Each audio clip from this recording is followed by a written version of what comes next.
નમસ્કાર, આપ જોઈ રહ્યા છો ગુજરાતની number 1 news channel news 18 Gujarati અને તમામ મહત્વપૂર્ણ સમાચારની સાથે હું છું લુબના ખાન। ગરમીમાં શેકાવા થઈ જાવ તૈયાર।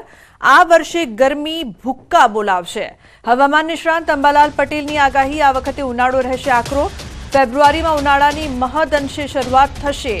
19 ફેબ્રુઆરીથી ગરમીનો થશે અહેસાસ। માર્ચ સુધીમાં 38 ડિગ્રી સુધી તાપમાન પહોંચશે તો 26 એપ્રિલ બાદ વધુ ગરમી પડશે।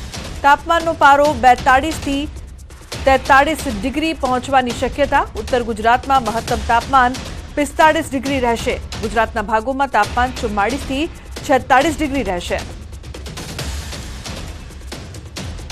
આ વખતે ઉનાળો જોવા જઈએ તો ફેબ્રુઆરીની શરૂઆતથી જ સમરનો કંઈક અંશે હળવો અહેસાસ થશે, પણ 19મી ફેબ્રુઆરીથી ગરમી ગરમી વધવા લાગશે અને લગભગ માર્ચ માસમાં આવતા મહત્તમ ઉષ્ણતામાન ગરમીનું 38 ડિગ્રી સેલ્સિયસ જેવું થઈ જવાની શક્યતા રહેશે અને સમર છે તે તેની અસર વધુ થશે।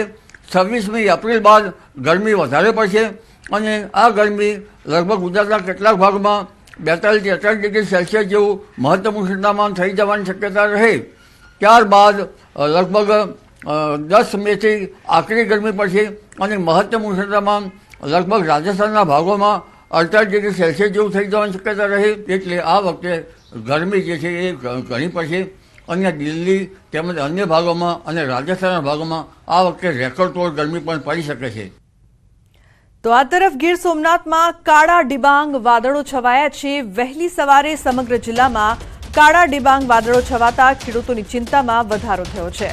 કમોસમી વરસાદ અથવા માવઠું વરસે તો કેસર કેરી, ઘઉં, ચણા સહિતના પાકોમાં નુકસાન થવાની સંભાવના।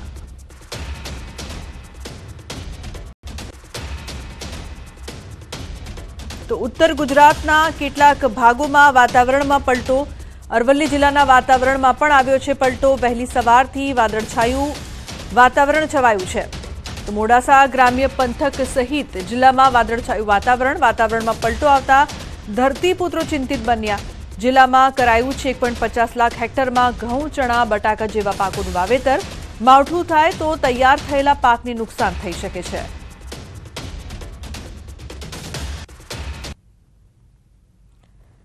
તો હવામાન વિભાગની આગાહી વચ્ચે સાબરકાંઠા જિલ્લામાં વાતાવરણમાં પલટો।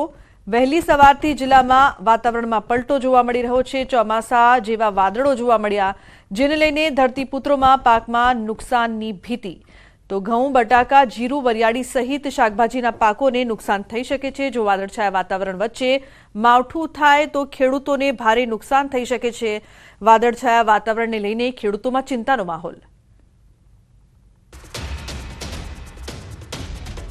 તો બીજી તરફ બનાસકાંઠાના અંબાજી પંથકના વાતાવરણમાં પણ પલટો આવ્યો છે। વહેલી સવારથી જ વાતાવરણમાં આવ્યો છે પલટો। આકાશમાં કાળા ડિબાંગ વાદળો છવાયા છે।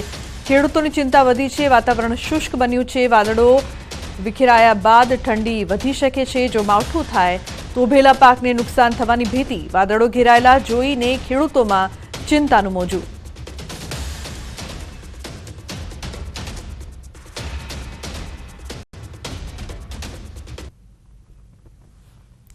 તો જે પ્રકારથી ચિંતાના વાદળ જોવા મળી રહ્યા છે ગીર સોમનાથ, અરવલ્લી, સાબરકાંઠા અને અન્ય વિસ્તારમાં પણ માવઠું છે તે જોવા મળી રહ્યું છે। માવઠાના કહી શકાય કે સંકેત। માવઠાની આગાહી વચ્ચે વાતાવરણમાં પલટો આવ્યો છે। તો વિભુ જોડાયા છે વધુ માહિતી આપવા માટે। વિભુ, જે પ્રકારથી અચાનક વાતાવરણ બદલાયું છે અને ચિંતાના વાદળો ઘેરાયા છે, ખાસ કરીને ખેડૂતો માટે, શું અપડેટ છે આપની પાસે? લુબના હવામાન નિષ્ણાંતો દ્વારા પણ આગાહી કરવામાં આવી હતી કે એક વેસ્ટર્ન ડિસ્ટર્બન્સ છે 5મી ફેબ્રુઆરી સુધીમાં ગુજરાત ઉપર આવશે અને તેના કારણે ગુજરાતના વાતાવરણમાં પલટો આવશે।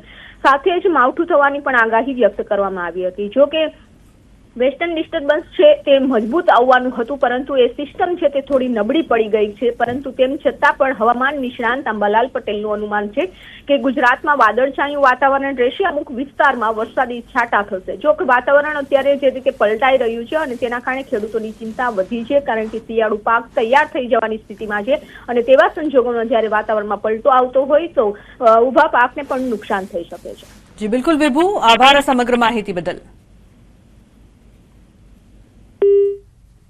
તો અન્ય સમાચાર જેતપુરથી પાલિકા ચૂંટણીમાં રાજકારણ ગરમાયું છે. સુરેશ સખરેલિયાને મેન્ડેટ ન આપતા ભાજપમાં ભૂકંપ.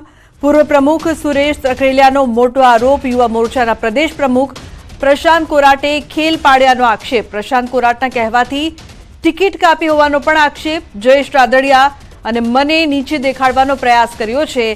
જેતપુરમાં ભાજપ પાર્ટીને પતાવવા માટે ખેલ પાડ્યો. તો પ્રશાંત કોરાટ વિરુદ્ધ પાર્ટીમાં ફરિયાદ કરશે. ચૂંટણી બાદ જેતપુર ભાજપમાં નવા જૂનીના એંધાણ જોવા મળી રહ્યા છે. અમારા યુવા ભાજપના પ્રમુખ જ છે પ્રશાંતભાઈ કોરાટ. અમે મારી ટિકિટ કાપવામાં એવો એ જ છે. પ્રશાંતભાઈ કોરાટ જ છે. તમારી સાથે શું રાગ દિવસ? અમારી સાથે રાગ દિવસ ન હોય. જયેશભાઈ રાદડિયા અને સુરેશભાઈ સખરેલિયા બે વચ્ચે કેવી રીતના અંતર વધે એના માટેના પ્રયાસ છે. અમે ભારતીય જનતા પાર્ટીના સૈનિક છે. જ્યારે જસુબેન કોરાટ 2012 જ્યારે ધારાસભ્ય હતા ત્યારે જેતપુર શહેરની લીડ માત્ર 2000 મતની આવતી.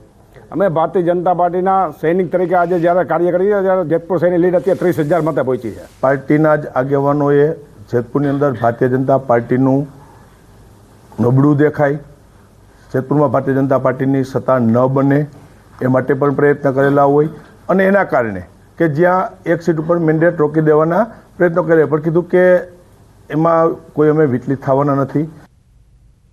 તો સ્થાનિક ચૂંટણીમાં ઉમેદવારોએ માંગ્યું છે પોલીસ રક્ષણ. કોંગ્રેસના ઉમેદવાર ટેકેદારોને પોલીસ રક્ષણની માંગ. મોરબી હળવદ નગરપાલિકાની ચૂંટણીમાં કોંગ્રેસના આક્ષેપથી ગરમાવો. ભાજપ દ્વારા કોંગ્રેસ ઉમેદવારો તેમજ ટેકેદારો અને તેના પરિવારને ધાક ધમકી પ્રલોભન આપતા હોવાની પોલીસ મથકે અરજી કરવામાં આવી છે. ભયનો માહોલ ઉભો થતા કોંગ્રેસના ઉમેદવારોને ટેકેદારોને પોલીસ રક્ષણ આપવાની માંગ કોંગ્રેસ દ્વારા હળવદ પોલીસ મથકે લેખિત રજૂઆત કરવામાં આવી. તો ગંભીર આક્ષેપો સાથે રજૂઆત થતા રાજકીય આલમમાં ગરમાવો જોવા મળી રહ્યો છે.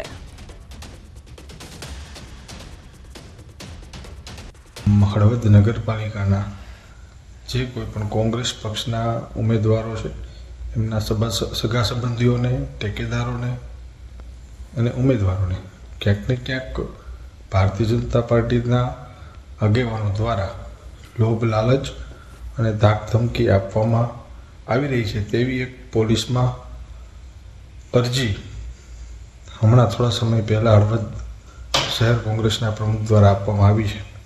ત્યારે આ ચૂંટણી આદર્શ આચારસંહિતા અનુસંધાને યોજાય અને કોંગ્રેસ પક્ષના આગેવાનોને અને કાર્યકર્તાઓને કોઈને દબાવવામાં ન આવે એવા પ્રયત્ન થાય.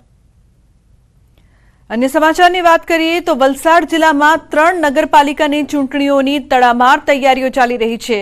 ત્યારે ધરમપુર નગર હવેલીના વોર્ડ નંબર 3ના કોંગ્રેસના ઉમેદવાર સંદીપ ડાભડિયા સંપર્ક વિહોણા થયા છે.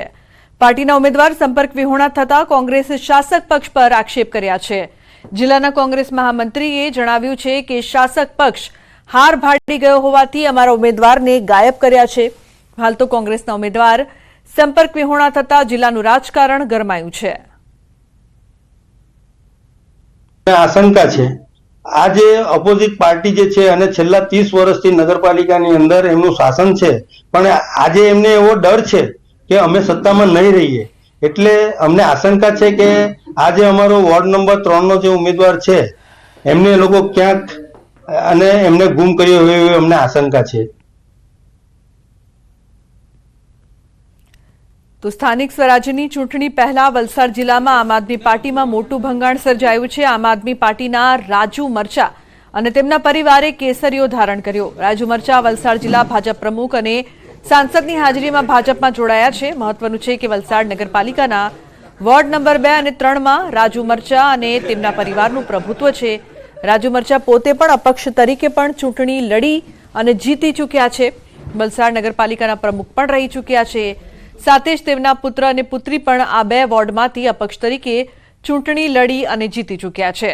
ત્યારે હાલ તો વલસાડમાં ચૂંટણી પહેલા જ ભાજપ મજબૂત સ્થિતિમાં આવી ગયું છે. ભાજપમાં જોડાવા અંગે રાજુ મરચાએ જણાવ્યું કે ભાજપની વિકાસ નીતિ અને વલસાડના વિકાસને લઈને તેઓ ભાજપમાં જોડાયા છે. તો સાથે સાંસદ ધવલ પટેલે ભાજપની જીતનો વિશ્વાસ વ્યક્ત કર્યો છે. 5 વર્ષનું હજુ તો કામ બાકી છે. આવતું નગરપાલિકાનું ઇલેક્શન, સાંસદની ગ્રાન્ટ, વલસાડના ધારાસભ્યની ગ્રાન્ટ, એ વલસાડને સહભાગી થાય અને વલસાડના લોકોને કામ મળે તેમાં કોઈને મને એવું નથી લાગતું કે આ કામમાં કોઈને વાંધો હોય.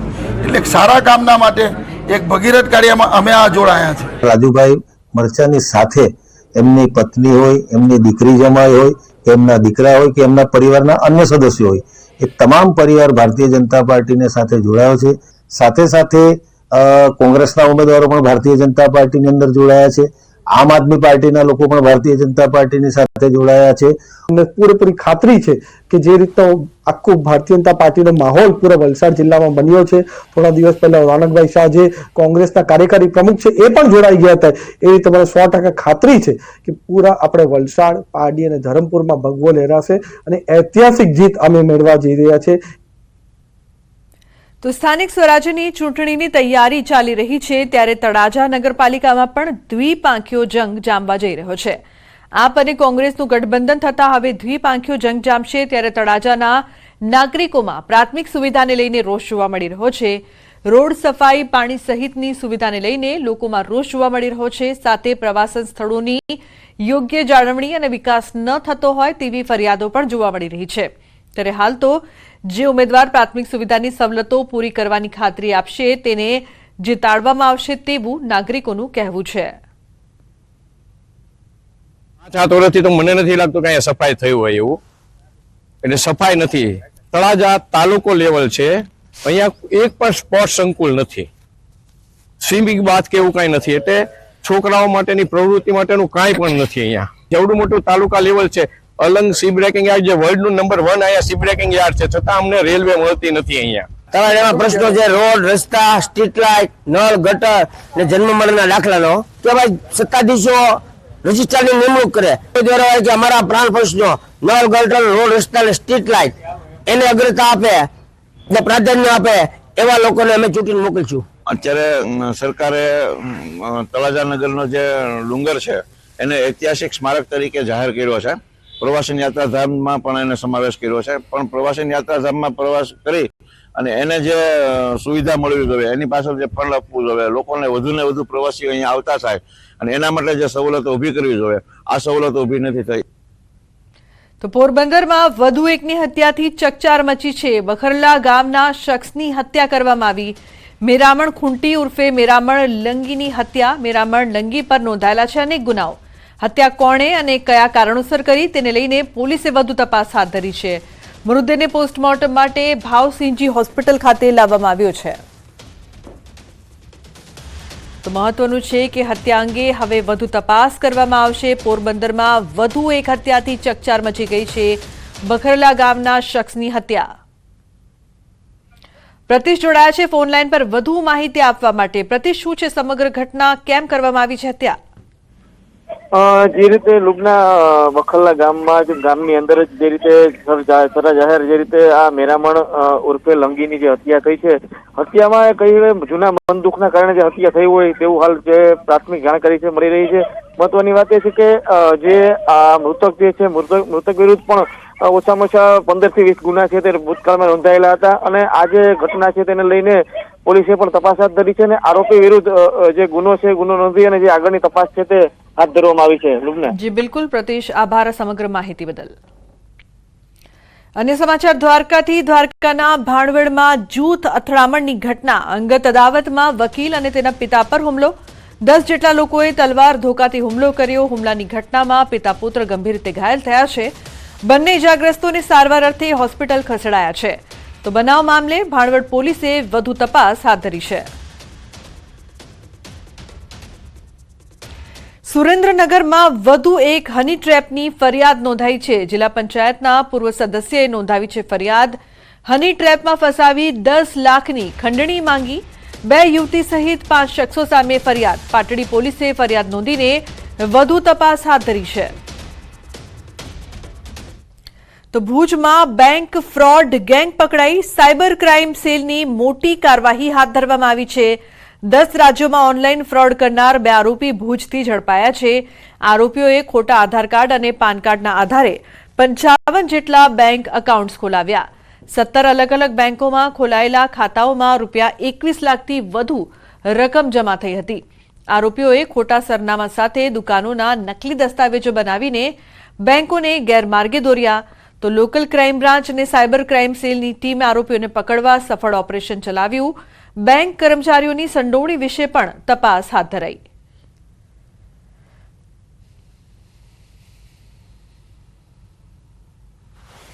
शिषपाल उर्फे सुभाष सन ऑफ बाबूराम धनाराम बिश्नोई और गोविंदराम उर्फे गोवर्धन राम सन ऑफ मुन्नाराम कुलाराम बिश्नोई ये मिले और उनके पास बड़ी संख्या में इस तरह के आई कार्ड्स, आधार कार्ड्स, उद्यम कार्ड्स हमें प्राप्त हुए. तो अन्य महत्वपूर्ण समाचार पर नजर करिए. ડાંગના સાપુતારામાં અકસ્માતનો મૃત્યુઆંક 6 થયો. વધુ એકનું સારવારમાં મોત નીપજ્યું છે. મૃત્યુઆંક 6 થયો છે. 50 વર્ષીય શાંતિબેન લોઢા નામની મહિલાનું સારવાર દરમિયાન મોત નીપજ્યું. તો ડાંગની હોસ્પિટલમાંથી વધુ સારવાર માટે સુરત લાવવામાં આવી રહ્યા હતા. ઘાયલ મહિલાને 108માં સુરત સિવિલ હોસ્પિટલ લાવે તે પહેલા જ રસ્તામાં મોત થયું. તો 24 પ્રવાસીને ગંભીર ઇજાઓ થઈ હતી. 21 મુસાફરને સામાન્ય ઇજા થઈ હતી. 25 જેટલા ઘાયલ મુસાફરોને સારવાર માટે સુરત સિવિલ હોસ્પિટલ ખસેડવામાં આવ્યા છે. ગઈકાલે મધ્યપ્રદેશથી સુરત આવતી ખાનગી લક્ઝરી બસ પલટી હતી. રાજકારણમાં પણ દલાલો વધી ગયા છે. પૂર્વ નાયબ મુખ્યમંત્રી નીતિન પટેલનું મોટું નિવેદન. મહેસાણાના કડીના ડરણ ગામમાં કેળવણી મંડળના જાહેર કાર્યક્રમમાં બોલતા નીતિન પટેલે કહ્યું કે રાજકારણમાં દલાલો વધી ગયા છે. ભાજપનો હોદ્દેદાર, કાર્યકર અને નેતા છું તેમ કહીને અધિકારીઓ સાથે બનાવે છે ઓળખાણ અને ઓળખાણ આપી તેમનું કામ અધિકારીઓ પાસે ફટાફટ કરાવી લે છે. ભાજપ સરકારે મોટા અને લોકોને સુખી કર્યા અને દલાલી કરતા કરતા બધા કરોડપતિ થઈ ગયા. બધા દલાલો અને રાજકારણમાં દલાલ બધા થઈ ગયા છે. દલાલી કરી અધિકારીઓ જોડે ઓળખાણ રાખવાની. ભાજપનો હોદ્દેદાર છું, ભાજપનો કાર્યકર છું, નેતા છું, એટલે અધિકારીએ ફટાફટ કામ કરી આપે. આ ભાજપ સરકારે બધાને બહુ મોટા સુખી કર્યા અને દલાલી કરતા કરતા આજે બધા કરોડપતિ થઈ ગયા. તો વલસાડના હરિયા ગામમાં પાણીની પાઇપલાઇનની કામગીરીને લઈને વિરોધ પ્રદર્શન કરાયું. પાઇપલાઇનની કામગીરીને લીધે રસ્તાના આડેધડ ખોદકામ કરાયું હતું, પરંતુ રસ્તાના ખોદકામ માટે ગ્રામ પંચાયતની પરવાનગી પણ લેવાઈ ન હતી અને 35 વર્ષ બનેલા પાકા રસ્તાને તોડી નાખવામાં આવ્યો હતો, જેને કારણે ગામ લોકોમાં રોષ જોવા મળી રહ્યો છે. ઉપસરપંચ, સરપંચ સહિત ગામ લોકોએ સાથે મળીને ટ્રેક્ટર અને જેસીબીની ચાવી લઈ કામગીરી અટકાવી દીધી હતી અને તાત્કાલિક તોડી નાખેલા રસ્તાને નવો બનાવવાની માંગ કરી હતી.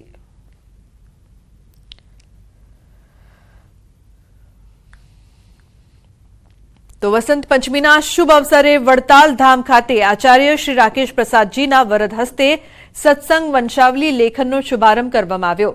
આચાર્ય શ્રી રાકેશ પ્રસાદજી તથા સંતો મહંતોના આશીર્વચનથી વડતાલ ધામ ખાતે જે સત્સંગ વંશાવલી કેન્દ્ર કાર્યરત કરવામાં આવ્યું છે, જેનાથી સૌ સત્સંગી બંધુ ફૂલવૃક્ષ સત્સંગ વંશાવલી લેખન કેન્દ્ર ખાતે ડિજિટલ એપના માધ્યમથી સત્સંગીઓના પરિવારનું લેખન કાર્ય કરી શકાશે. આચાર્ય શ્રી રાકેશ પ્રસાદજી મહારાજે સૌ સત્સંગી પરિવાર આ ઉમદા કાર્યમાં સામેલ થાય તેવા આશીર્વાદ પણ આપ્યા હતા. તો કુલવૃક્ષ સત્સંગ વંશાવલી લેખન કાર્યક્રમમાં સત્સંગી પોતાના પરિવારનો ઇતિહાસ, ગોત્ર વગેરે જેવી બાબતો ડિજિટલ એપના માધ્યમથી તેમજ પોતાના પરિવારની સિદ્ધિઓ સાથે ઓડિયો અને વિડીયો પણ આજીવન સુનિશ્ચિત રાખી શકે છે.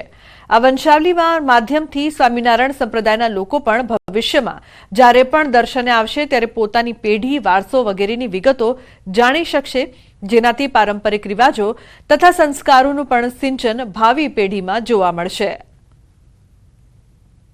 જેમાં આપણા શાસ્ત્રોની અંદર આપણા વડીલોના, પૂર્વજોના જે કંઈ નામા વિધાન હોય તેની પરંપરામાં વર્તમાન સમયમાં જે ભક્તજનો આજની તારીખમાં હોય તો એમની નામાવલી, એમના પૂર્વજોનો આખી વંશાવલી જો આપણને પ્રાપ્ત થાય તો એના કારણે આવનારા વર્ષોમાં આપણા મૂળ સ્વામિનારાયણ સંપ્રદાય વતી ખૂબ સારું કામ થાય.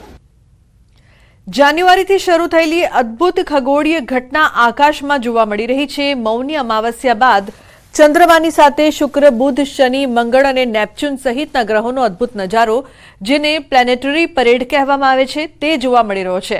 ખગોળશાસ્ત્રી તન્મય વ્યાસની તન્માઈશ અમેઝિંગ સ્પેસ દ્વારા પ્લેનેટરી પરેડનો નજારો અમદાવાદવાસીઓ જોઈ શકે તે માટેનું આયોજન કરવામાં આવ્યું છે.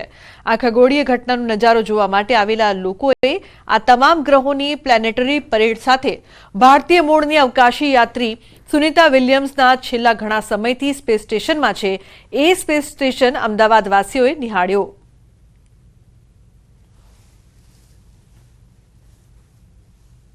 ફિઝિકલી કોઈ એક દિવસે બધા ગ્રહો પરેડ કરવા માટેથી આવીને ઊભા નથી રહેતા.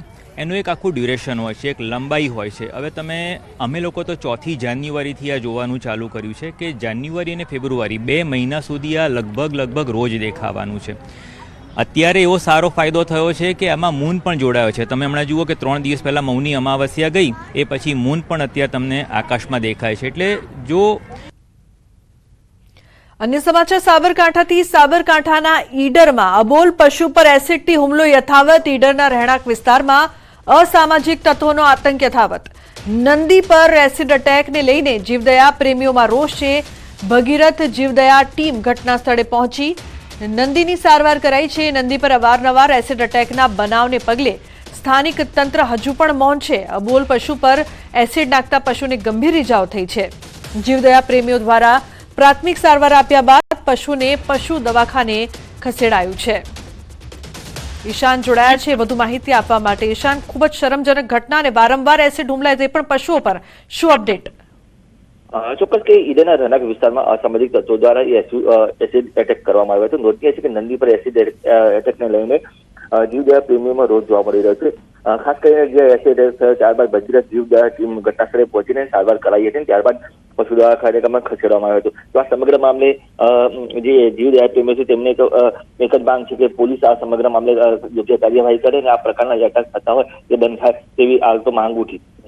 જી બિલકુલ ઈશાન, આભાર સમગ્ર માહિતી બદલ.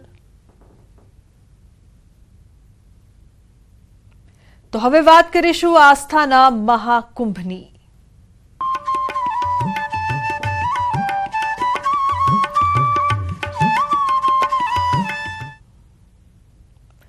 પ્રયાગરાજમાં આયોજિત મહાકુંભમાં વસંત પંચમી પરના ત્રીજા અમૃત સ્નાનને લઈને ભારે ઉત્સાહ જોવા મળ્યો.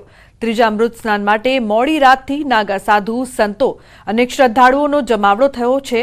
આ માટે સૌથી પહેલા નાગા સાધુ, પછી મહાનિર્માણી અને નિરંજની અખાડા સંગમ પર આસ્થાની ડૂબકી લગાવશે.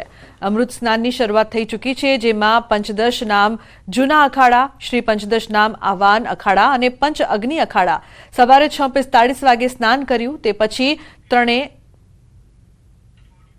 देखिए आज बसंत पंचमी है. आज ही के दिन मान्यता ये है कि भगवान ब्रह्मा ने मां सरस्वती का निर्माण किया था और मां सरस्वती ने आज वीणा बजाई थी और उस वीणा में बेजान सृष्टि में जान डाली थी. जो हम कह रहे हैं, जो हम बोल रहे हैं, जो आप सुन रहे हैं, कहा जाता है ये साक्षात मां सरस्वती का वरदान है. और सृष्टि की रचना के बाद जिस स्वर की जरूरत थी, जिस ध्वनि की जरूरत थी, वो मां सरस्वती ने यहाँ पर डाली. विद्या की देवी, ज्ञान की देवी, संगीत की देवी की पूजा अर्चना आज पूरा देश कर रहा है. इसलिए जब विदेशी मेहमान यहाँ आते हैं तो वो सिर्फ महाकुंभ को देखते नहीं हैं, इन पौराणिक कथाओं को जीते हैं जिन्हें हम और आप कभी कभी भूल जाते हैं. लेकिन सच ये है कि यही पौराणिक कथाएं धर्म से जुड़ी हैं, कर्म से जुड़ी हैं, आध्यात्म से जुड़ी हैं, विज्ञान से जुड़ी है. और देखिए मेरे पीछे की तस्वीर इस वक्त प्रयागराज महाकुंभ, ये वो प्रयागराज महाकुंभ है जो आज पूरी तरह से भक्ति से लबरेज है. 13 जनवरी से शुरू हुआ, यानी सबसे पहले पौष पूर्णिमा का स्नान, फिर मकर संक्रांति का अमृत स्नान, फिर मौनी अमावस्या, सबसे बड़ी अमावस्या जो 12 अमावस्याओं में से मानी जाती है, अमावस्या आई. उसके बाद आज बसंत पंचमी और फिर 12 फरवरी को माघ पूर्णिमा और 26 फरवरी को महाशिवरात्रि का महापर्व यहाँ पर तय किया जाएगा. ये सभी श्रद्धालु जो है वो एक लंबा सफर तय करते हुए आगे बढ़ रहे हैं स्नान करने के लिए, ताकि आज के इस शुभ अवसर पर ये स्नान कर सके. कहाँ से आए हैं आप? हम इलाहाबाद से ही हैं. कैसा लग रहा है यहाँ पर? बहुत ही कैसा स्नान करने जा रहे हैं? अच्छा, कितना लंबा आपको चलना पड़ा? सारी सुविधाएं कम से कम 10 किलोमीटर चलना पड़ा. 10 किलोमीटर का ये लंबा सफर देखिए तय करते हुए आ रहे हैं, लेकिन खुश इस बात के हैं कि आखिरकार अपनी मंजिल तक यहाँ पर पहुँचे हैं. कहाँ से आ रहे हैं आप लोग? बेंगलुरु से। बेंगलुरु से हाँ। कैसा यहाँ पर दिव्य भव्य महसूस हो रहा है आपको? बहुत बढ़िया। बढ़िया लग रहा है, व्यवस्थाएं सही की हैं? हाँ सही है, व्यवस्था ही सही है, एकदम बढ़िया। आप लोग भी बेंगलुरु से आ मंगलुरु से रहे आए हैं, हैं? मंगलुरु। अच्छा, यहाँ पर लंबा किलोमीटर आपको सफर तय करना पड़ा है, लेकिन बसंत पंचमी का शुभ अवसर है, कैसा लग रहा है आपको? अच्छा लग रहा है, बहुत खूब लग रहा है। खूब लग रहा है, आपको कैसा लग रहा है? बहुत अच्छा लग रहा है। दिव्य भव्य अनुभूति हो रही है, कुछ अलग से अनुभव हो रहा है प्रयागराज की हो तरफ? रहा है, क्योंकि अभी अब 20 किलोमीटर चल के है, 20 किलोमीटर, मगर 2 किलोमीटर चलने के जैसे हो रहा है। अरे देखिए, यही कहते हैं भक्ति, भगवान का कृपा है ये। भगवान की कृपा। ये सीधे तौर पर कह रहे हैं कि 20 किलोमीटर की लंबी जो यात्रा है इन्होंने की है, लेकिन 2 किलोमीटर जैसी लग रही है। और ये सिर्फ कहने वाली बात नहीं है, जो लंबे लंबे रास्ते को तय करते हुए श्रद्धालु आ रहे हैं वो यही महसूस कर रहे हैं। तो हर हर गंगे के नारे के साथ आगे बढ़े। हर हर गंगे, जय श्री राम, हर हर गंगे, हर हर महादेव का जो ये नारा है वो लगातार यहाँ पर आगे बढ़ता आ रहा है। और देखिए, शायद यही वो उत्साह है जो भक्तों में नजर आता है कि कई किलोमीटर की यात्रा के बाद भी कहते हैं लगता है कि क्षण भर चले हैं। ये भारत की संस्कृति, परंपरा, सभ्यता, अर्थ, मोक्ष, काम, ये सब जब मिलकर कहते हैं एकजुटता बनती है, तब महाकुंभ आता है। महाकुंभ जब अर्ध कुंभ के तौर पर आता है, पूर्ण कुंभ के तौर पर आता है, और ये तो महाकुंभ है, पूर्ण कुंभ है, यानी एक ऐसा कुंभ जो 12 साल बाद आया है और 144 साल बाद अपने अत्यंत दुर्लभ संयोग के साथ यहाँ पर आया है, जिसका हिस्सा